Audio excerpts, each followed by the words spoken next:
I'm a 39-year-old man recently diagnosed with hypertension, type 2 diabetes, and CHF. I've been married for the past 10 years with the love of my life, a 35-year-old bright, attractive, and hardworking woman with whom I have a beautiful 4-year-old daughter. 2 days after Christmas Eve, I was at work when I started wheezing and feeling chest pain. Before I knew it, I had passed out. I got admitted to the nearest hospital, where I got my CHF diagnosis. This forced me, after a long time of deliberation, to finally put my affairs in order. I also have a 46-year-old sister who has, unfortunately, not made the best decisions in life. After a rough divorce and a major struggle with alcohol, she's now homeless with 2 kids, 14 and 9, for whom the father rarely paid child support the first few years, and then left, so she has been living rent-free in an apartment I own since 2016. Sometimes I will also provide them food and services, to which my wife did not initially agree, but finally grew fond of the kids, to the point that she offers to take care of them whenever my sister relapses. I love my nephews and sister with all my heart, in the same way I love my wife and my daughter. Anyhow, in view of recent events, I feel that should I be gone soon, my wife could keep working and manage to start over and provide for our daughter without many challenges. She's a top executive at a global firm and makes good money. I also know she has been able to save a decent amount for her retirement, so I don't feel they would be going through any financial strains. For my sister, I cannot say the same, as she rarely makes ends meet. Her work opportunities are limited also, since she decided to skip high school and marry instead of pursuing a degree. Long story short, I wrote my wife and daughter out of my will, leaving them only symbolic effects per my lawyer's recommendation, so that all my goods will go to my sister and nephews the moment I'm gone. Total worth is around $1.1 million. My wife does not know yet about any of these new arrangements, although I'm planning on telling her soon. Hopefully she will understand my decision. My father called me the A word for doing this, but he also won't help my sister and has disinherited her in favor of my other 2 brothers. He will probably write me from his will as well, since I'm likely dying before him. Am I the a-hole? Well, I think giving it all to sister is a bad idea. I understand that she is going through an extremely rough time, but giving an insane amount of money to an addict is basically asking for a problem. I understand OP loves and cares about her well-being, but giving her a large sum of money will not help anything and potentially make it worse. OP is only enabling her by giving her no responsibility to clean up her act. Free rent and now free money.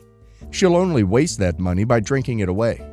Also, OP says his wife is the love of his life, but is making a major family decision without her input. It's such a slap in the face to OP's wife and daughter. If I was the wife, I would divorce him. And now let's see if the community agrees with me. Tally098 says, "You're the a-hole in more ways than I can say. You have decided you don't need to provide for your wife and child when you die, but are giving everything to an addict instead? You'll be lucky if your wife doesn't leave you now and let you die alone.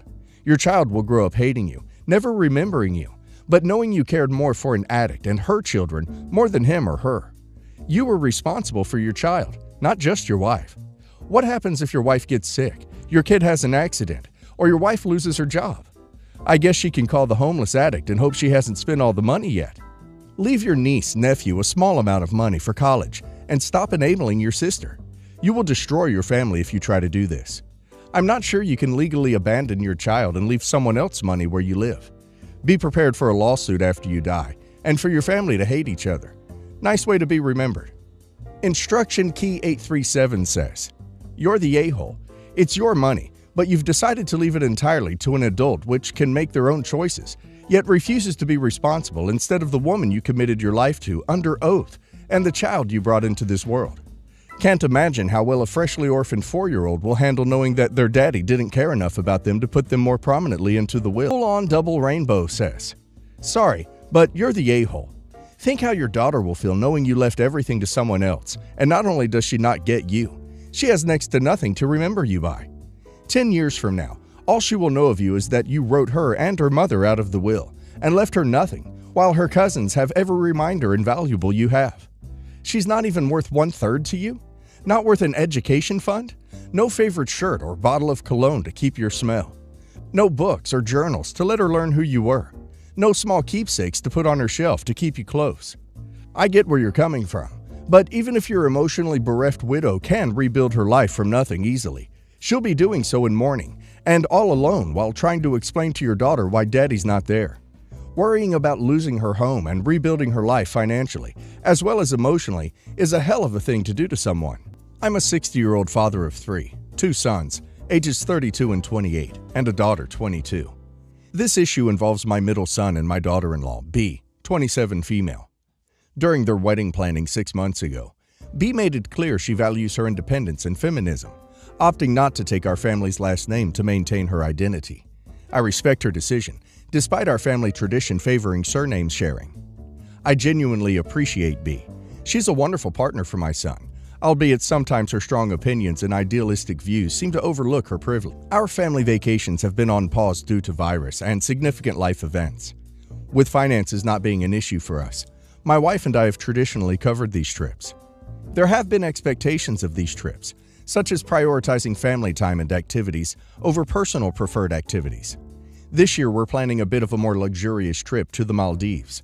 However, B has been assertively expressing her desire to break from tradition, evident during their wedding. She opted out of typical customs like flower girls, a mother-son dance, and being walked down the aisle by her father. Although I funded the wedding, I kept my feelings to myself after my son requested not to add to their stress.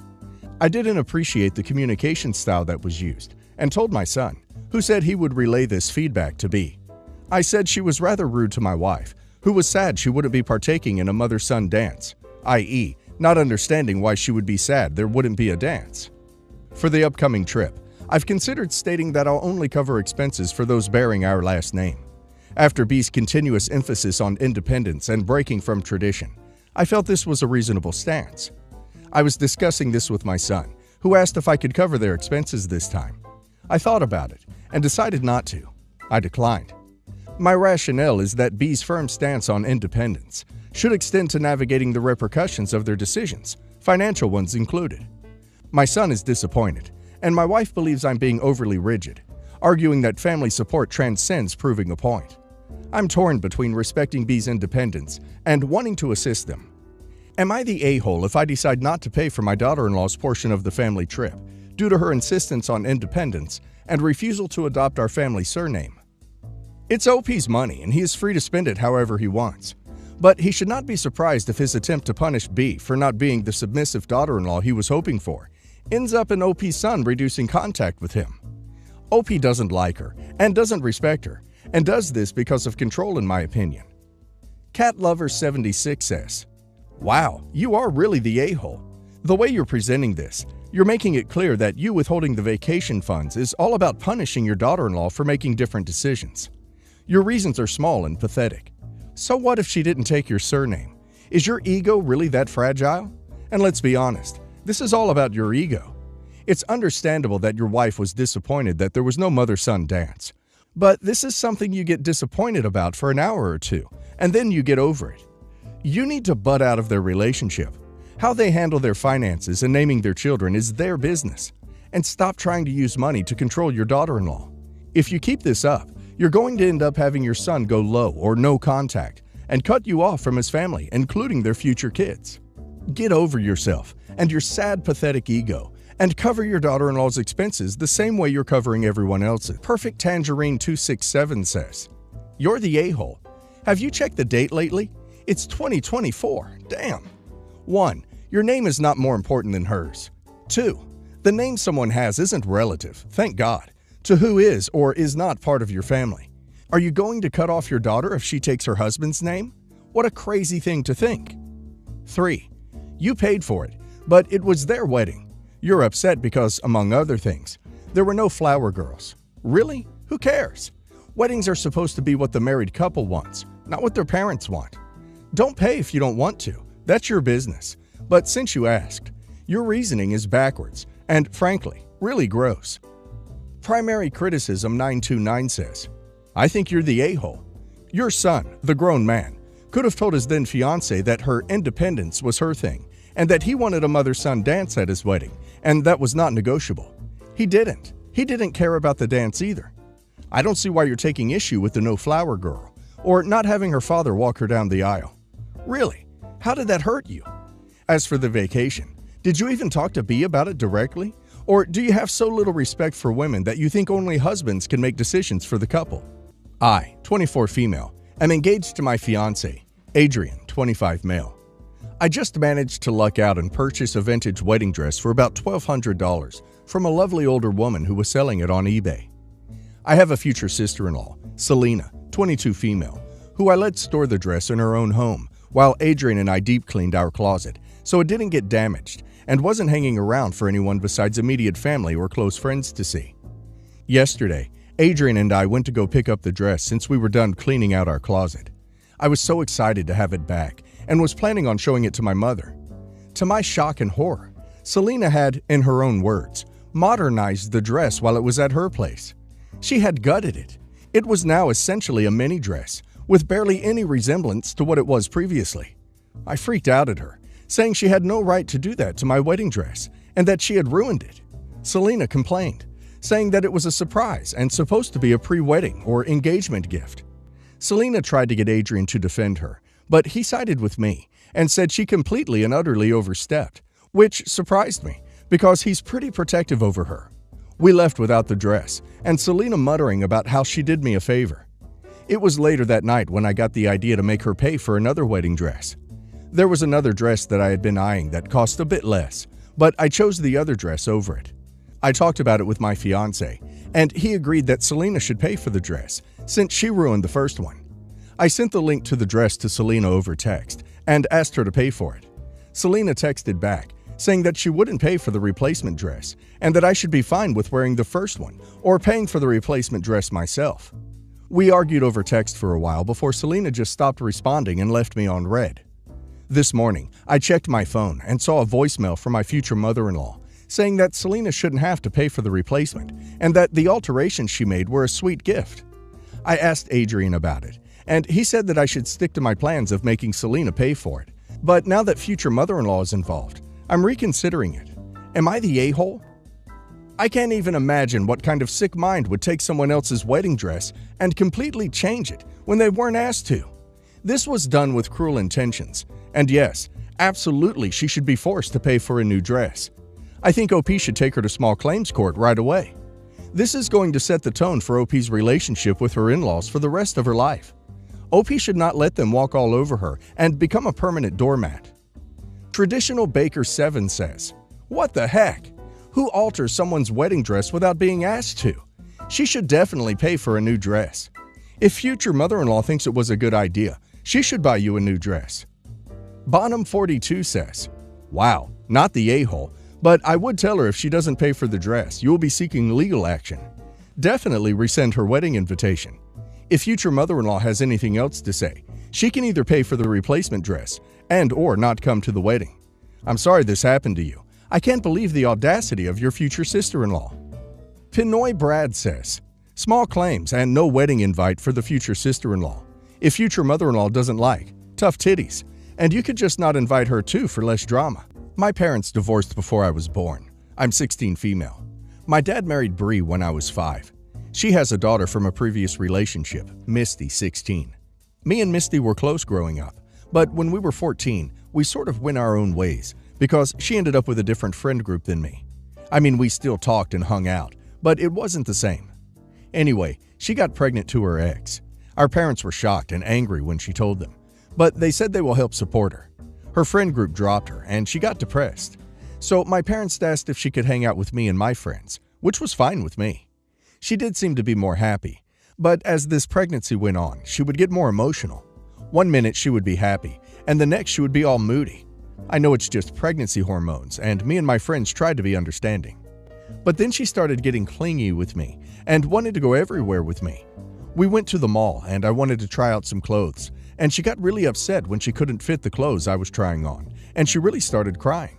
I had to ring Dad to come pick us up. I told Dad and Bree after Misty was asleep that I needed a break from her. They told me to be more understanding and to look at it from her point of view. I was frustrated, but I decided to just deal with it. My friend's birthday is happening next week. Misty wanted to come, and I had to tell her that I was only invited. She got upset and started crying again. My dad and Bree told me it would be nice if I could ask my friend if she could go, or I stay home and keep Misty company, and I got mad and refused. They started on the look at her point of view. I just had enough and said if I can't go, then I was going to move to my cousin's home because I can't stand being around Misty anymore. They were furious because Misty heard, and they demanded I apologize to her. But I wouldn't, and said it's not my fault she got pregnant. Since then, everyone's been tense and my parents aren't talking to me, and Misty hardly leaves her room now, and I'm feeling bad and thinking I went too far. Am I the a-hole? Elegant Cup 23 says, why do you have to look at her perspective, but no one has to look at yours? You're young. You've done absolutely nothing wrong. Yet you're expected to forgo your happiness and youth because she made a foolish mistake. Next time dad or stepmom say that, ask that they do the same for you. You were her stepsister, not her emotional support human. You were her stepsister, not her therapist, and you most certainly should not be forced to assist in raising a child you were not responsible for making, because we all know where this is heading. Leo Point of View says, not the a-hole, but get out of that house and over to your cousin's place ASAP. As soon as the baby arrives, your life will be hell. Go now while you can. Slender Man is my dad says, move out. They're coddling her at your expense because your stepsister was irresponsible. Once that kid is born, it will be 1,000 times worse.